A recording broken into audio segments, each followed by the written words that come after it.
This episode offers psychosocial education designed to inspire and motivate our listeners. The information provided does not constitute a therapeutic relationship nor a substitute for professional mental health care. If you are experiencing a mental health crisis, call 911, go to your nearest emergency room, or for listeners in the United States, text 988 for the National Suicide and Crisis Lifeline. Warning, this episode contains brain food that will lead to improved emotional and social intelligence.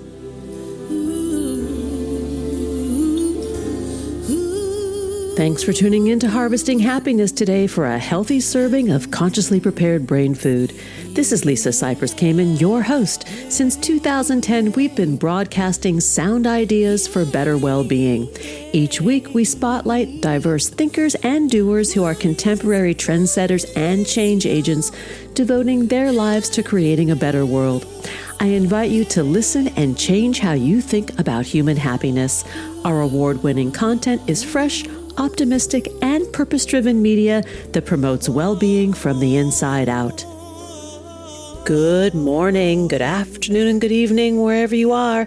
Thanks for joining me on today's show, where we are talking about when aging gets hard. Whether you're caring for an aging parent, thinking about your own later years, or simply want to feel more prepared and less alone, this conversation is for you. A physician's guide to navigating the journey with my guest, Dr. Suragh Grumet. She is a board-certified family medicine and hospice and palliative care physician with over 20 years of experience caring for older adults. She serves as Chief Medical Officer of North Carolina for Eventus WholeHealth, a national geriatrics practice, and is the founder of Mindful Aging LLC, where she offers compassionate, practical guidance to individuals, families, and caregivers navigating the aging journey. She is also the author of Mindful Aging, a compassionate guide for navigating the journey. Dr. Grumet, thanks for joining me on the show today at a very timely period of time in my life. Well, thank you so much for hosting me today. Well, let's talk about modern aging and what it actually looks like, because it's very different than perhaps the image some of us have of our grandparents or great-grandparents, aging with the cane hunched over and, slipping peacefully off to sleep at the end of their lives. Right. Well, as we look back in time in America, people were really able to save enough and retire at 60, 65, fully, vested, at least most people, and have enough to sort of support themselves for their retirement. But definitely things have changed in America. So knowing what kind of resources we have for ourselves, for our loved ones, for people who are aging right now, it's a very different story and picture. Yes. And in the case of my family, I can look at elders who thought they planned well, right? That they had investments that didn't yield as they had hoped, or they exhausted long-term care insurance because the burden, their needs were higher than, the burn rate was faster than expected, right? Yes, exactly. Mm-hmm. So I think that this is a sobering wake-up call for some of us. Absolutely. And, being the loved one of a family member, a parent, aunt, uncle who are struggling with these problems is definitely something that is a burden to a lot of people. And then also kind of self-reflecting on ourselves and, what is it going to look like for us in the future, I think is equally as important. And, two different issues, but being a family medicine doc and taking care of geriatrics and palliative care over the years, I've definitely seen that upon arriving to assisted living or independent living communities or skilled nursing facilities, people are definitely pretty shocked and definitely don't really fully understand what has happened. And so it's just made me really be just thoughtful about wanting to share with more people that, planning for your future or helping your loved ones plan right now for what may come in the future is just so important.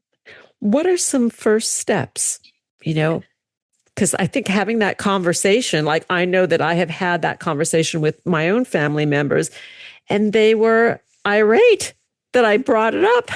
Right. Like, how dare you? I'm fine. Yeah, I'm fine. I think it's a tender discussion. So I think just like any sort of difficult conversation, starting with questions like, what are your goals or what are your values? Like, Mom, what's important to you? Or, Aunt Jane, what really is meaningful to you? And starting from that idea, I think building around it makes it a little easier to kind of take realistic steps to achieve those particular goals, because we can't solve everything or every problem. Yeah. And by goals, you mean like, what is your vision, when you are starting to slow down or wind down? Do you want to be in your home? Do you want to be, at shuffleboard camp? Like what is the vision? Exactly. Actually, very specific questions. I think the more specific you can be, the better, right? So, hey, Mom, when you can't, cook for yourself and go shopping and clean, what would you like your life to look like? How can we help you achieve those specific goals? And that can look very different in so many ways. And also important to think about what resources you've saved. A lot of sadly, most Americans have not saved enough for a true retirement. They have undersaved, like you mentioned. We're living longer, and our resources that we've saved for the future are just a lot less than they were given to us in the past in our society. So there's that big gap that happens. What does this intentional journey actually look like, besides asking our loved ones what is it that they want, or planning for ourselves to accommodate what we want? Like, what are some first steps? I mean, it's beyond estate planning, which everybody should have hands down, and that's not what this conversation is about, but everybody needs a will. Yes. And actually, estate planning, not everybody knows what that means or has done it. So a lot of people that I've met along the way have thought, well, I don't have enough, money or, assets, or however you want to put it, to have done an estate plan. But actually, it is really helpful, no matter what your background, because it does put into perspective what you have. People don't realize that if you do need, getting Medicare and Medicaid, there are certain rules and regulations. There's a look back period. So there's actually really everyone should be doing that. But also, like you mentioned, having a quote will, a living will, is so important. Having a durable power of attorney, which is different than a power of attorney. If you have a durable power of attorney, then you don't need a letter of incapacity. If you just have a power of attorney, then you do need a letter from your doctor or provider saying that your loved one has dementia now. So if you've appointed a durable power of attorney, you don't need to take those extra steps. So there's a lot of caveats, things to just ask your doctor or, a family lawyer, how to put these, things in place to make, the transitions a lot easier. And there are online platforms that do it in all 50 states that are quite cost effective. There are lawyers that offer like flat rate packages to do everything. And it is within everybody's reach to do this. Absolutely. This sort of logistical planning. Yes, logistical planning. And also a lot of towns offer, through their aging outreach, they will do these services either for free or really cheaply. So it's definitely worth investigating from your, local towns, what might be available. So let's talk for a moment about the sandwich generation struggle, which I am firmly in the middle of. And that, meaning I have young adult kids that still want and need mom, which is great. And then I have these aging parents with a lot of health complications and other loved ones that rely upon me for support. And it's exhausting. And I'm not alone. Oh, yes. The sandwich generation, I mean, I didn't know that was the term until more recently, but I've been seeing it and working with folks who are in that struggle for decades. And yeah, there is, you don't really realize, wow, my kids, whether your spouse needs you, that takes work, right? To keep up these relationships. And so it's definitely, there's a lot to think about in that middle section, right? Of caring for your parents or aunts and uncles and your children and yourself. So definitely there are pain points that I see families go through that if they haven't really sat down and either talked to siblings or other loved ones that can really end up struggling and actually can really affect your health.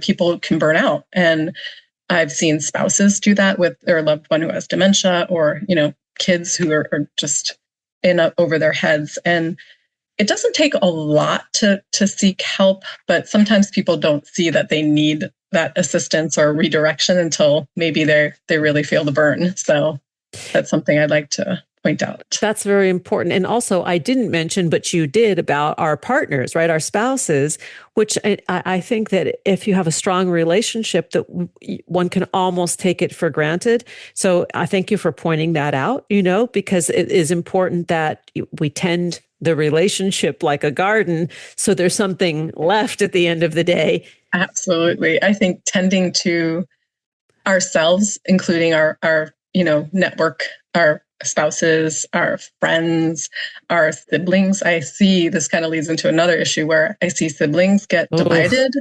Yes. And split. And it's so common. It is so common. I can't even overstate. I'm sure I've heard your, talks in the past, and this is very important, right? Having strong family relationships and friendships for the caregiver, care partner are so important when you're trying to take care of both, your parents and your kids and your spouse. And so, really important. And your career. I mean, just to continue to be able to work and generate income that might help keep the whole boat afloat.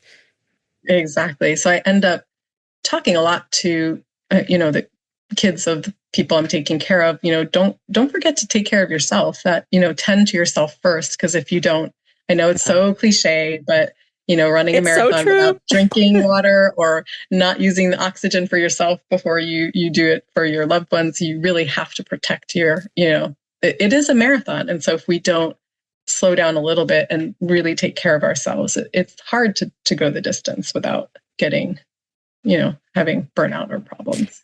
I know everyone's different, but how do the people that you care for, your patients, the aging patient, how important is their role in their care, right? Like, they might have their loved one attend a visit with you, but how do you help the loved one help maintain the autonomy and sovereignty of the patient? I think, Lisa, you just, cracked the code. I think, especially in, Western medicine, doctors telling you, what to do. And, when an older person walks in the door, you can't just assume that they can't make their own decision. Right. It's really important not to talk to the loved one in the room, but to really address the person who is in the room that I'm taking care of. And to whatever the abilities that person can participate, they should.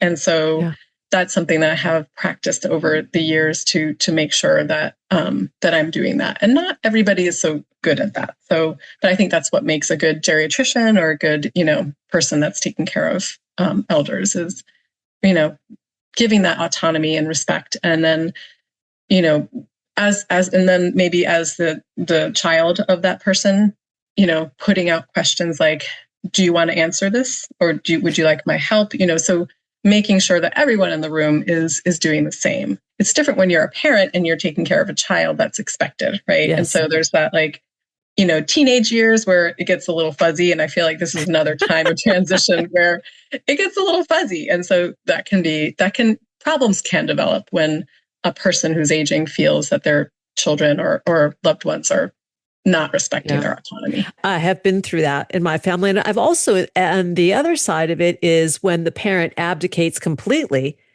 Like, what do you mean you don't know what medication you're on or why you're on this? That's another frustration point, right? Because they infantilize themselves. Yes. Lisa, I've seen that. And I was just speaking to some new people coming to our team and, looking back and remembering a few people who I wanted to ask about their, living will and, these important questions. And they could absolutely answer it. And they're just like, oh, just call my daughter. And I felt so bad for that daughter because now all the responsibility is being put on someone else. And I don't think that person really realized that you're giving a gift by making your wishes known. right? So Yes. she may think that maybe her daughter wants to do that for her, but actually I think that can produce problems later and guilt that is not necessary. I would just go for the exhaustion. Like the logistics are the logistics, but the exhaustion that it causes for the caregiver when the parent abdicates or when the siblings abdicate. And everybody's got their reasons, right? Like, I'm not judging that. Right. Oh, yeah, I see it. I mean, no need to go into personal detail, but I think every family has their struggles. And Yes. And it's so interesting how when problems arise, that's when maybe old family dynamics come back, Indeed. right? And boy, can they hit hard sometimes. And Yes. it can really play out, and it can lead to some difficult moments. I want to take a break. And when we come back, I want to continue the conversation about sort of the planning, having these difficult conversations, and demystifying hospice, because I had an experience in my family that was absolutely incredible and had nothing to do with death in the beginning. Yeah, I would love to do that. Yeah, it was really eye-opening. Let's take that pause. To learn more about the work of my guest today, Dr. Suragh Grumet, please go to mindfulagingllc.org. That is the website. You can find Dr. Grumet on LinkedIn, on YouTube at Dr. Suragh Grumet, and also on Instagram. Here comes the pause. We'll be right back. Harvesting Happiness is rooted in science. Our work facilitates applied positive psychology practices through media and consulting. We're committed to sound ideas for better well-being, leading to increased life satisfaction and a better world for everyone. We're not into pseudoscience or quick fixes. We're focused on common sense backed by rigorous research. Healthy critical thinking is the foundation for our discussions. We encourage you to challenge preconceptions and explore ideas with a curiously discerning mind. Collaboration with our guests is united by an inclusive vision to boost resilience, critical thinking, communication, and problem solving through civilized discourse and pleasurable relational engagement for everyone. Each day, we have the intellectual freedom to be happy or the liberty to be miserable, regardless of external circumstances. If you or someone you know is struggling with mental health, please seek support, because good psychological health is vital to the achievement of a healthy and satisfying life. Visit harvestinghappiness.com for psychosocial and educational services that boost emotional and social intelligence. And we're back, continuing the conversation with my guest today, Dr. Suragh Grumet. We're talking about When Aging Gets Hard, a physician's guide to navigating the journey. It's emotional, it's relational, and it's a deeply human journey.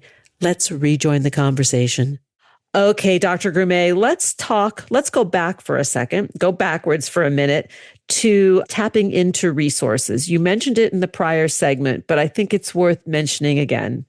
Absolutely. So what I like to remind people is that not knowing where to go, what resources you might have available, you're living your life at home and, suddenly you're having trouble that you weren't before. Well, where do I go? Definitely a geriatrician is well trained to do that. Any physician or provider these days can write orders for home health. So a nurse can come to the home if you're having trouble organizing your medications. They can come in and do that for you, help train you, a loved one. And that's a resource in every state in the country. That, along with speech therapy, occupational therapy, physical therapy. I think everyone kind of knows physical therapy, right? Because you break the leg or you broke, but occupational therapy, the name is a little deceiving.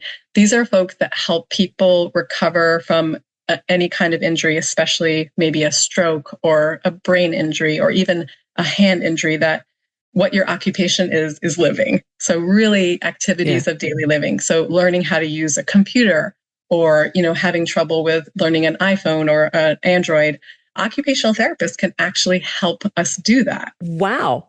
Yeah. And that is just a prescription from your doctor or a provider. Those are wonderful ways to try to help make your home safe. So if you would like to stay at home as long as possible, having your physical therapist, occupational therapist, and speech therapist. So speech therapy, really you think about them speech, right? Speaking and swallowing, but actually they are experts in cognitive abilities as well. So they work with abilities to use a phone. If you're having hearing problems, getting hearing aids that maybe connect with a TV or with your phone. Same thing with occupational therapy. They can help you. I'm laughing because the whole hearing aid thing is a big thing in my family, Yeah. Yeah. Well, I always remind people, and even my best friends and family, that hearing can protect us from later dementia. So if we're having hearing problems, getting that hearing aid, most states actually will give a free hearing aid one for free. They're expensive, but they can be gotten for free. Yes. Wow. I know. Yeah. And the technologies at even just Costco or, those stores have gotten so good. They've gotten much more affordable. So I always like to put a little plug in for that, and working with a speech therapist or even an occupational therapist on those, and how to use your, connect to your phone or connect to a TV. It's pretty cool, the technology these days. It's very cool. Yeah. But there are two things about the hearing aids that are the missing pieces here. Plugging them in to charge them, point one. Point two is actually putting them in your ears, Yeah. And this is a struggle in my family. Oh, yeah. My dad, who I adore, he goes, well, I just didn't feel like hearing today. That's what he says. People say that. I mean, it's very pleasant when you don't have to listen to anything. Exactly. Right? Select mode. Exactly. Let's talk about the role of spirituality in aging. How faith and meaning and connection to whether it's religion or just spirituality can make a difference in our comfort and the comfort of those we love. Yeah. I have found over the years, really, not just personally, which I definitely have seen the importance of it, but I do see in aging, my patients who have a connection, it doesn't have to be, with a church or, a synagogue or a mosque. Those definitely do also help with a connection, but just spirituality and practicing whatever kind of spirituality you have has actually shown improvement in people's health outcomes. So I think that's pretty cool. I like connecting science to spirituality. Yes. You don't need it, but the studies all show that people who participate on a regular basis with, honoring their spirituality in whatever way they want to does improve your health. So, and a lot of times it does end up building connections with other people. And I think that's a lot of it. It is very, very important. Well, the connection, i.e. relationship, the relationship is what is like medicine, which is one of the things you write about in the book. Yeah. So talk a little bit more about that. Why are our closest relationships, or maybe even newer relationships, are so important to our health? Yeah, they're, connecting with people. We are social animals. Yes. We don't think of ourselves as animals, but we are. Just like the bee, right? The bee and the ants, these are social animals. We were built to connect. We were built to have a tribe, right? And so for whatever reason, we do thrive when we have these connections, and that spirituality definitely flows through all of that and does help people maintain happiness, improve, sleep patterns. All of these things are really impacted by having faith and participating in those kinds of activities that can bring joy. And, sometimes just isolating, watching a sunrise, having that awe and inspiration. These are little things. It doesn't mean you have to start going to church or going, taking up, religious studies necessarily. But I think that participating and listening to your intuition, all of these things can really help you, people, especially in the aging process. And I do think about it, kids don't always, you're taught how to do things when you're a kid, you don't necessarily understand it. But as we age, we definitely feel more connected. And I think, really diving into that and building those connections for ourselves can really go a long way in building health and relationships. And also, I think teaching our children to engage, right? Like when I grew up, it was a much more intergenerational or multi-generational existence, right? The grandparents were very active in my life, aunts, uncles, so on and so forth. Because of the diaspora of families, it's not so much prevalent today. And so younger people are not used to being around older people. They're uncomfortable. Older people are judgmental. That, why can't they put their phones down? All of that. And yet it's super important. Absolutely. Yes. Maintaining those connections, intergenerational connections, has shown to improve people's health, especially not just the elderly. I know there was a recent study done in, I don't know if it was Sweden or it was one of the Northern European countries, where they had college students come in and actually move in and live and help take care of elders in assisted living, or it was kind of like the equivalent of skilled nursing. And the students benefited. They did better in school. And the people who were served by the young people were also happier. And the funny thing is that they each thought that they were helping the other. So the elders thought that they were helping teach, and they were the younger, and they were. The younger people felt that they were serving the elders, and yes, they were. So although I don't know if I'd call it spirituality, but it is definitely connection and interconnectedness. We definitely need that, and we have. You're right. We don't live with our elders anymore. We've really kind of segregated into generations. You're right. People move a lot more for jobs and other reasons. So finding ways to build those bridges is really important. There was an article in the New York Times recently about sumo wrestlers in Japan. I don't know if you saw it or read about it, that they were coming to do the heavy lifting in assisted livings or people's homes because there was a shortage of caregivers. And what a brilliant solution. And the sumo wrestlers were saying how much they enjoyed it. Wow. I missed that one. I've got to go find that one. You need to Google it because it was really sweet. And they had little videos showing them doing the work. Love it.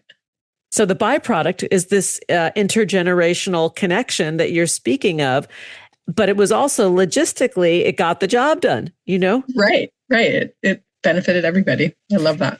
Let's talk about hospice, because hospice really, when it came on in America, was really about end of life care, or that's what people interpreted it to be.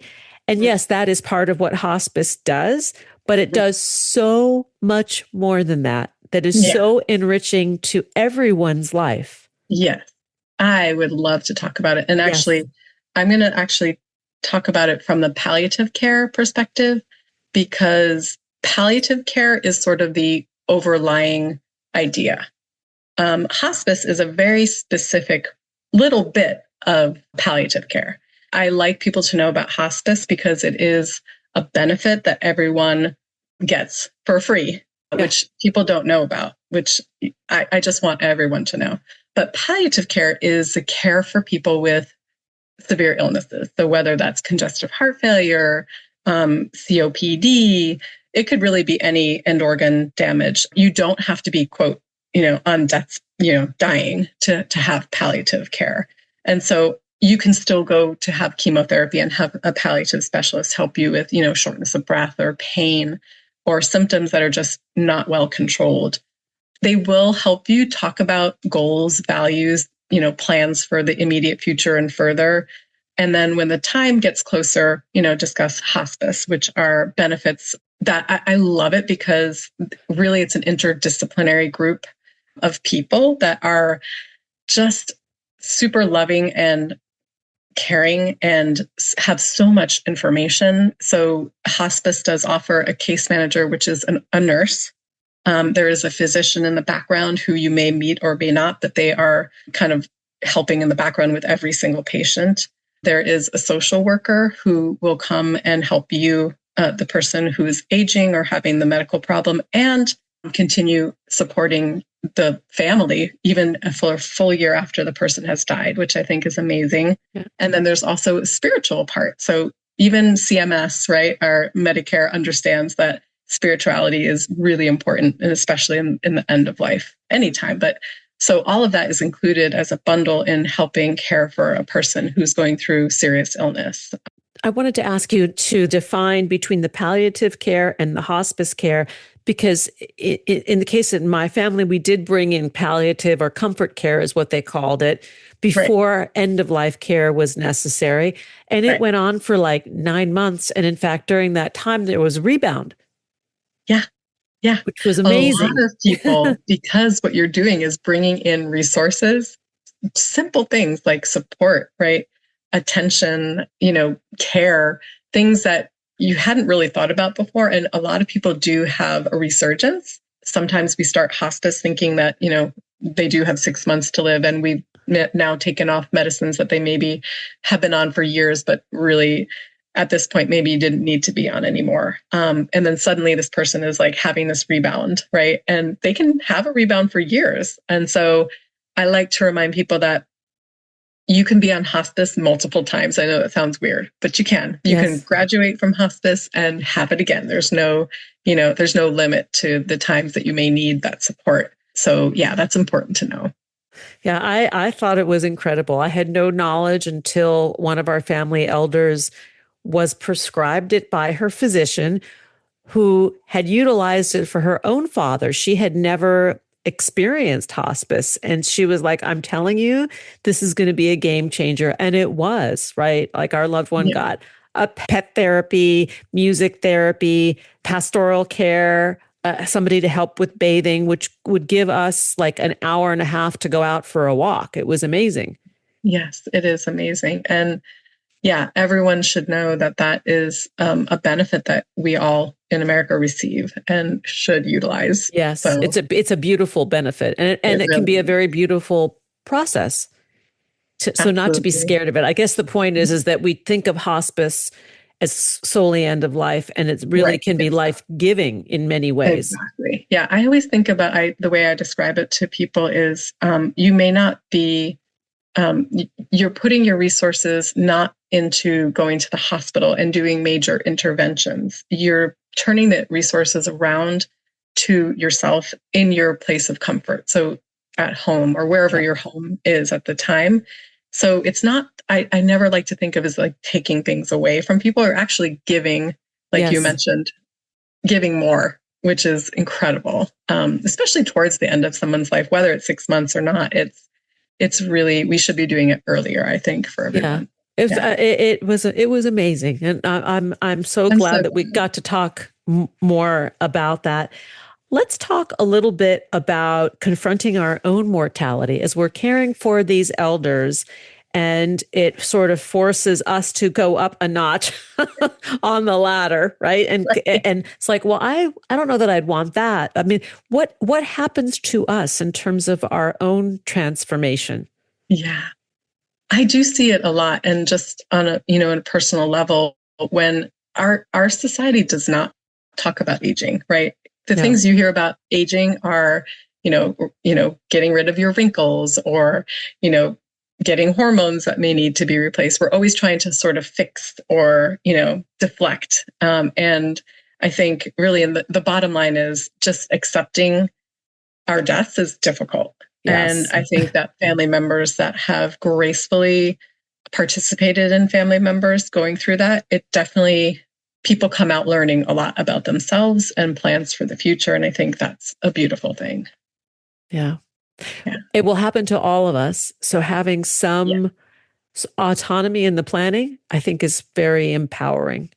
I agree. I think sort of ignoring it and not giving yourself a chance to think about it and talk about it and express wishes is selling yourself short. So I think when I talk about it with my, doctors who are learning to do this, or nurse practitioners, I encourage them to think about themselves and talk to their siblings and their children, and, bringing these discussions back to our own families. And, it doesn't have to be, a big conversation. You can make light of it, but I think having the conversations is half the battle. Yeah. And you start to see it's not such a big deal, right? It's a part of life. Everyone is born, everyone dies.